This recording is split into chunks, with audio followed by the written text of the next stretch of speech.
इस वीडियो में हम डिस्कस करेंगे a different kind of school written by EV Lucas के लेसन के क्वेश्चन आंसर्स। तो हमारे पास फर्स्ट क्वेश्चन है, why do you think the writer visited Miss Beam's school? आपको ऐसा क्यों लगता है कि जो राइटर है उसने मिस बीम का स्कूल क्यों विजिट किया था, वो वहाँ क्यों गई थी? तो आप जानते ही हैं कि जो राइटर है वो मिस बीम के स्कूल क्यों गई थी, क्योंकि वो ये जानना चाहती थी कि वो स्कूल बाकी स्कूल्स से डिफरेंट कैसे है। तो इसे हम कैसे लिखेंगे?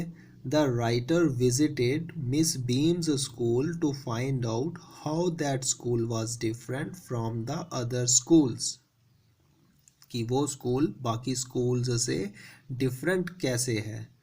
तो ये जानने के लिए राइटर ने मिस बीम के स्कूल में विजिट किया था।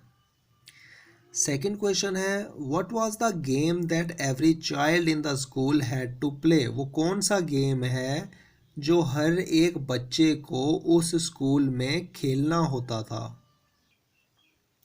तो आप जानते हैं कि उस स्कूल में हर एक बच्चे को कौन सा गेम खेलना होता था? वो होता था, अभी हम देखते हैं, यहाँ पे लिखा है, Every child in the school had one blind day, one lame day, one deaf day, one injured day and one dumb day. तो हर एक बच्चे को कौन सा गेम खेलना होता था? एक तो था blind day, one blind day होता था, फिर उसके बाद वन लेम डे होता था जिसमें सभी लंगड़े बनते थे, और उसके बाद वन डेफ डे, और उसके बाद एक डेफ डे था जिसमें उसे बहरा बहरा बनना होता था, और उसके बाद वन इंजर्ड डे और एक इंजर्ड डे, और एक डम्ब डे, और एक था डम्ब डे जिसमें वो बोल नहीं सकता था। तो ये सभी जो थी गेम्स, ये वहाँ पे हर बच्चे को खेलना होता था। This was the game that every child in the school had to play. यही गेम थी जो हर बच्चे को स्कूल में खेलनी थी। This enabled the children to experience of these misfortunes. तो ये जो गेम थी ये उन चिल्ड्रन को इनेबल बनाती थी कि वो एक्सपीरियंस कर सकें इन मिसफॉर्चून्स के बारे में। मिसफॉर्चून्स मैंने बताया था ना, कि किसी के साथ कुछ बुरा हो जाना, जैसे कि अगर कोई इंजर्ड हो जाता है या कोई लेम है, ब्लाइंड है, डम्ब है, तो ये सब मिसफॉर्चून्स हैं। तो ये उनके एक्सपीरियंसेस को फील करने में उन बच्चों को मदद मिलती थी। सेकंड थर्ड क्वेश्चन देखते हैं। थर्ड क्वेश्चन है, every term each term every child had one blind day, one lame day. Complete the line. Which day was the hardest? Why was it the hardest? ये जो term है कि हर एक बच्चे को, every child has one blind day one lame day, इसको आप complete कीजिए और ये भी बताइए कि सबसे हार्डेस्ट डे कौन सा था, सबसे मुश्किल वाला दिन कौन सा था। तो इसमें हम देखते हैं, each term every child has one blind day, one lame day and one deaf day, one injured day and one dumb day. ये था complete sentence. The blind day was the hardest, और इसमें जो ब्लाइंड डे था वो सबसे hardest था। क्यों था वो? It was so because the child's eyes were covered with a bandage and he could not see anything. क्योंकि इसमें चाइल्ड जो था उसकी आईज को कवर कर दिया जाता था बैंडेज से, पट्टी से, बैंडेज से कवर कर दिया जाता था, और वो कुछ देख नहीं पाता था। तो the child felt that he was going to be hit by something every moment, और उस चाइल्ड को ऐसा फील होता था कि वो कभी भी किसी भी चीज़ से टकरा सकता है। तो इसलिए जो ब्लाइंड डे था वो सबसे हार्डेस्ट था।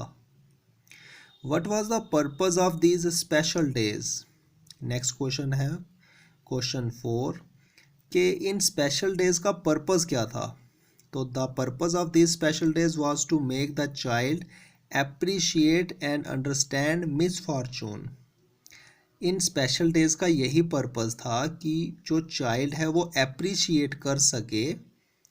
एप्रिशिएट किसे कर सके कि उसके साथ कुछ मिस फॉर्चून नहीं हुआ, और अंडरस्टैंड कर सके मिस फॉर्चून को, और मिस फॉर्चून को अंडरस्टैंड कर सके।